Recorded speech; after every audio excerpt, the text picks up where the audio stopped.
अस्सलाम वालेकुम नाजरीन, 3 महीनों से मुसलसल पेट्रोल की कीमतों में कमी की जा रही है, लेकिन हमारी जो ये इंतज़ामिया है वो इतनी नाअहल और इतनी नाकम्मी इंतज़ामिया है। किसी भी चीज़ की प्राइसेस में किसी भी हवाले से कोई भी कमी नहीं आई।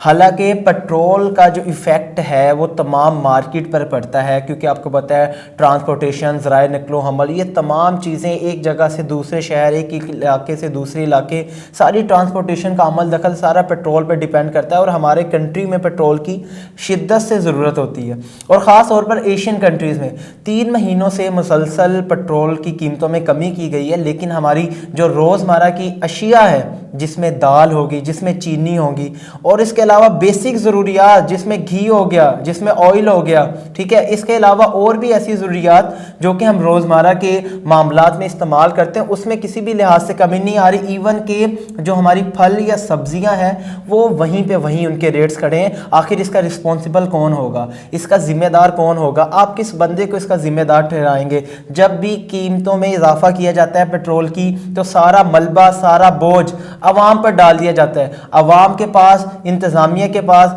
जो हमारे ज़िम्मेदार इंतज़ामिया है या इदारे हैं, वो इस चीज़ का जवाब बनाते हैं, जी पेट्रोल से यही चीज़ चल रही है, पेट्रोल से फ़लाँ चीज़ चल रही है। जब उसकी कीमतों में कमी आती है तो उसका किसी भी किस्म का रिलीफ अवाम तक नहीं पहुंच पाता। आखिर इस चीज़ की रिस्पॉन्सिबिलिटी कौन लेगा? तो आज आपके साथ यही मैं बात कर रहा हूँ कि अवाम इस कदर क्या कहते हैं कि बेचारी अवाम है, और इस कदर उसके साथ जुल्म ज़्यादती की जा रही जिसकी इंतहा नहीं।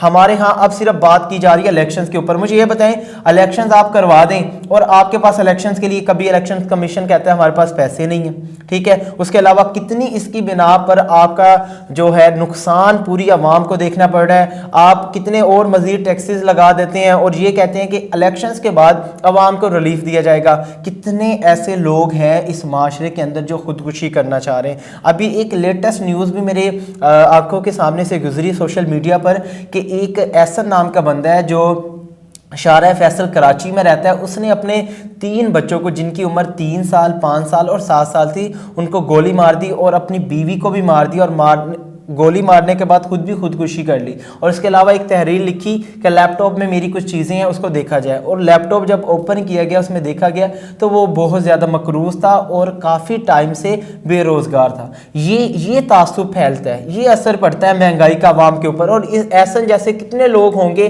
जो खुदकुशी करना चाह रहे होंगे, जो अपनी ज़िंदगी को ख़त्म करना चाह रहे होंगे, क्योंकि उनके पास अपॉर्चुनिटीज़ नहीं है, उनके पास वसाइल नहीं है, और गुर्बत बेइंतहा है, बेरोज़गारी बहुत ज़्यादा है, लोगों के पास वसाइल ही मौजूद नहीं है। तो आज बात ये करनी थी आपके साथ कि पेट्रोल का हमारी ज़िंदगी में क्या इम्पैक्ट पड़ रहा है। इवन के अब सर्दियों के अंदर देखें अवाम के साथ क्या हो रहा है। सीधी सी बात है, अवाम के साथ ये हो रहा है कि सर्दियाँ जब आती है तो उसके ऊपर गैस के बिलों का अब जो बम डाल दिया गया है, उसका रिस्पॉन्सिबल कौन है?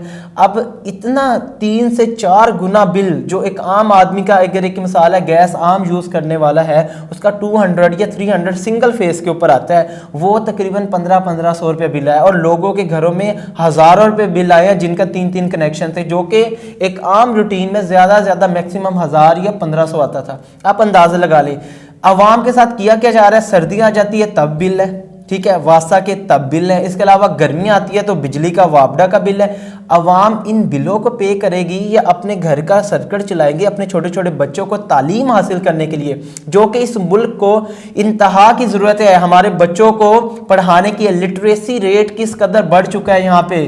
वो कहते हैं अवाम के दिलों में एक कॉन्सेप्ट बैठ गया है कि हम अपने बच्चे को पढ़ाएंगे, पढ़ाने के बाद भी इनके पास जॉब अपॉर्चुनिटीज़ ही नहीं है, इनके पास रिसोर्सेज ही नहीं है ये कुछ कर सके। आज बच्चा बाहर क्यों जाना चाह रहा है? आज एक गरीब अपने बच्चे को क्यों नहीं पढ़ाना चाह रहा? क्योंकि उसको नज़र आता है पढ़ने के बाद भी इसके पास ना कोई कारोबार होगा, इसके पास ना ही कोई जॉब के मौके मौजूद होंगे। वो इस वजह से आज बाहर मूव करना चाह रहा है। तो आज इस हवाले से आपने सोचना भी कि गवर्नमेंट को कौन सा ऐसा इकदाम लेना चाहिए, क्योंकि जब से केयर टेकर गवर्नमेंट आई हुई है हम किसी भी चीज़ को प्रिडिक्ट नहीं कर सकते, और ये काफ़ी लॉन्ग टर्म ये प्रोसेस चल रहा है। आप किसी चीज़ को प्रिडिक्ट नहीं कर सकते, किसी भी चीज़ को एक जगह पे नहीं रख सकते।